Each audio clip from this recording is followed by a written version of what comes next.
Am I the jerk for demanding my sister pay me if she wants me to babysit my nephews, even if her best friend's mom is dying?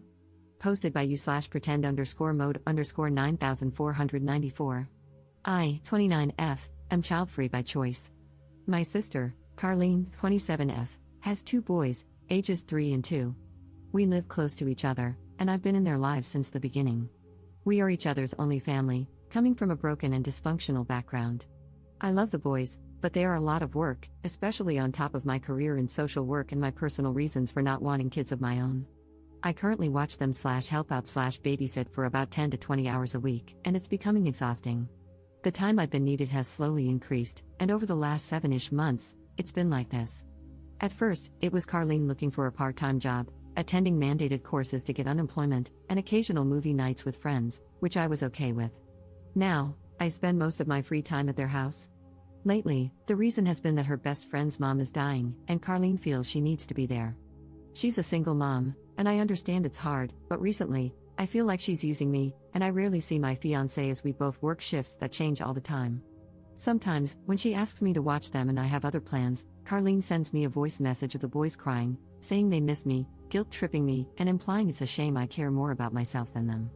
She tells me she'd ask someone else if she had anyone else to turn to and says really hurtful things about me being selfish for wanting to enjoy date night when she has to choose between her kids and her best friend's dying mom. I could handle it if that were all, but now it's also affecting the next time we meet. When I get there, the house is a mess, there's nothing to eat, and it just happens to be the boys' bath day, or Carlene casually mentions that I need to pack a gym bag or something similar for them for the next day. These weird, extra tasks feel like obvious revenge. The first time this happened, I assumed she'd be grateful I helped where I could and that it wouldn't be an issue if I didn't have time to do everything. I was quickly proven wrong. Before she got home, she casually asked if I had done the extra tasks, and when I hadn't, at least not all of them, she suddenly had to stay out a little later. This happened a few times, and I'm ashamed to admit it took me too long to realize what was going on. I was just glad she was finally updating me on her estimated arrival time, something she usually never did. Another thing she does for what feels like revenge, though maybe it's just my exhaustion talking, is not preparing meals for the kids or even leaving money. When I go to the store, she promises to pay me back but, you guessed it, tries to guilt me into letting it slide.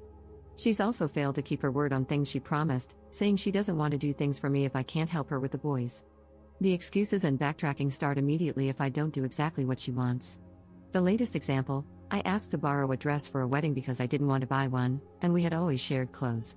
She agreed, but 4 days before the wedding, I couldn't show up as fast as she wanted on short notice, so she told me I could forget about the dress. She said she'd forgotten she needed it herself.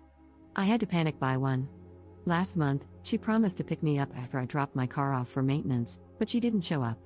I was stranded, and it took her 2.5 hours to answer her phone and finally get there.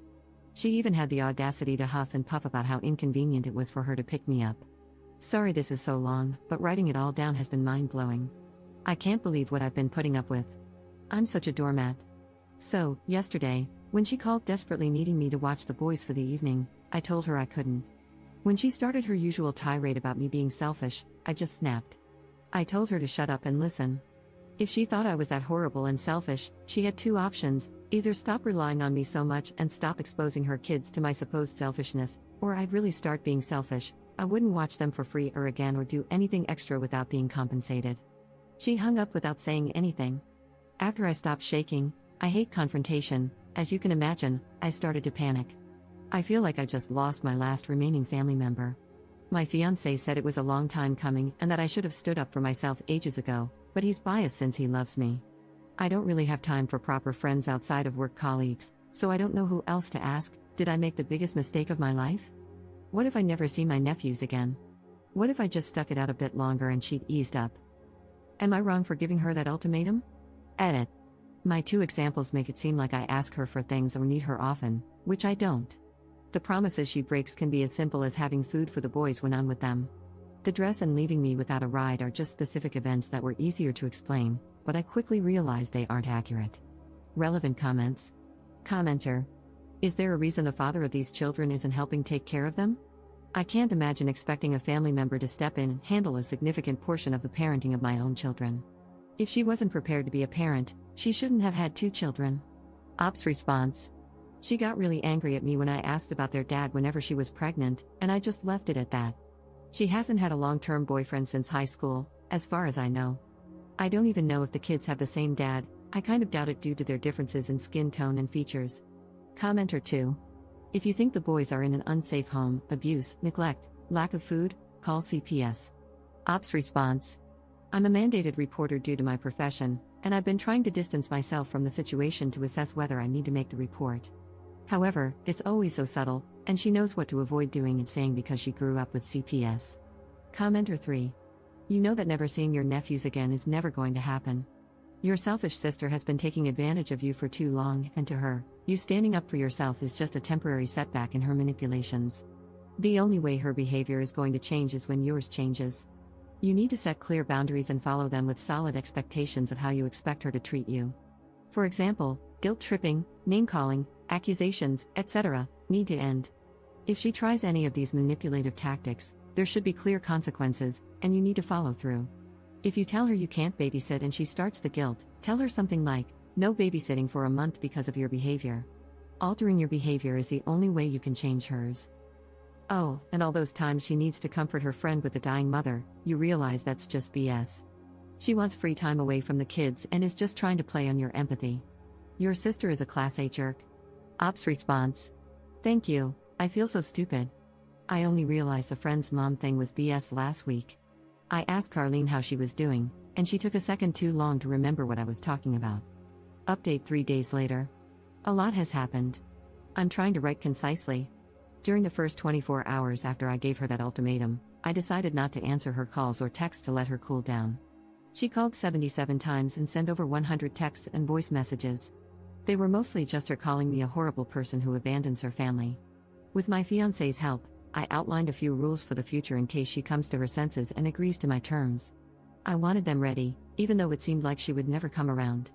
My conditions included watching them up to 3 times in 2 weeks, for no more than 4 hours at a time. Meals needed to be provided.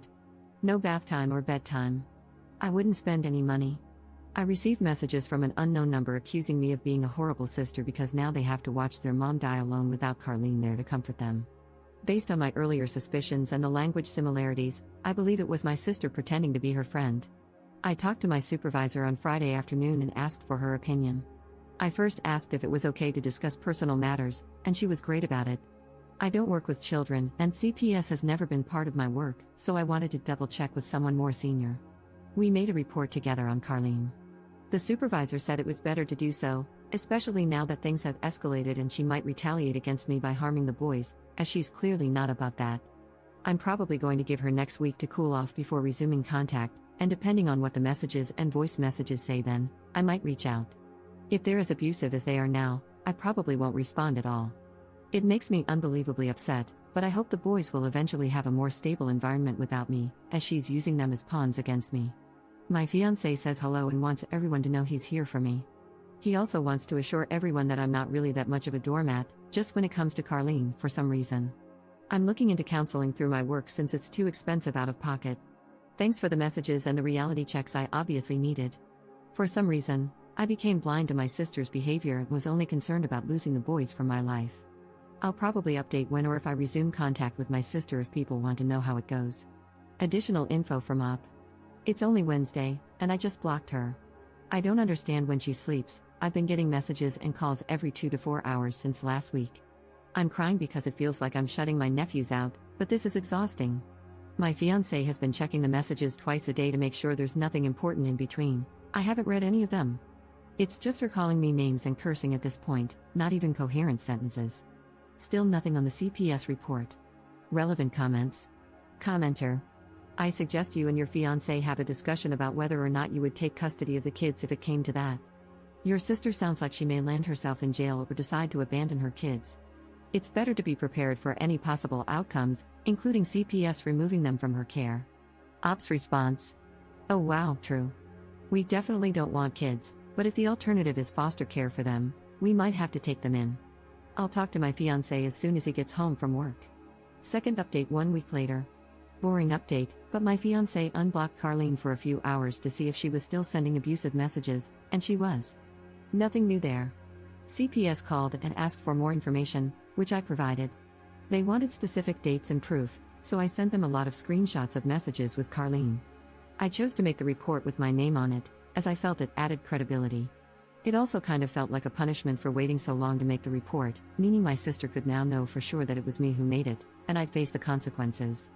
I've had one Zoom appointment with a psychologist through my work. It's been great so far, and I already got homework on boundaries. It seems fast, but she said they're trained to move quickly since we usually get 5 visits, and there should be progress within that time. I haven't heard from Carlene or the kids, other than the abusive messages. I'm ashamed to say I've driven by the house a couple of times just to see if everything looks normal, and it does. I had a talk with my fiancé after a commenter suggested the kids might need to be removed from Carlene and asked if we were planning on fostering or anything if it came to that. We aren't, we don't want kids and have known that from the beginning. Day-to-day life as a family with kids sounds absolutely horrible. To be honest, there's nothing that appeals to us. We don't even want pets. We would become resentful and probably lose ourselves in the process if we went there. I don't know how much there is to update after this, maybe if contact resumes, but honestly, I'm afraid to send her anything. She's just insulting me, and I don't think she'd even really read what I wrote if I tried. Relevant comments. Commenter. Carlene's got some cracktivities going on.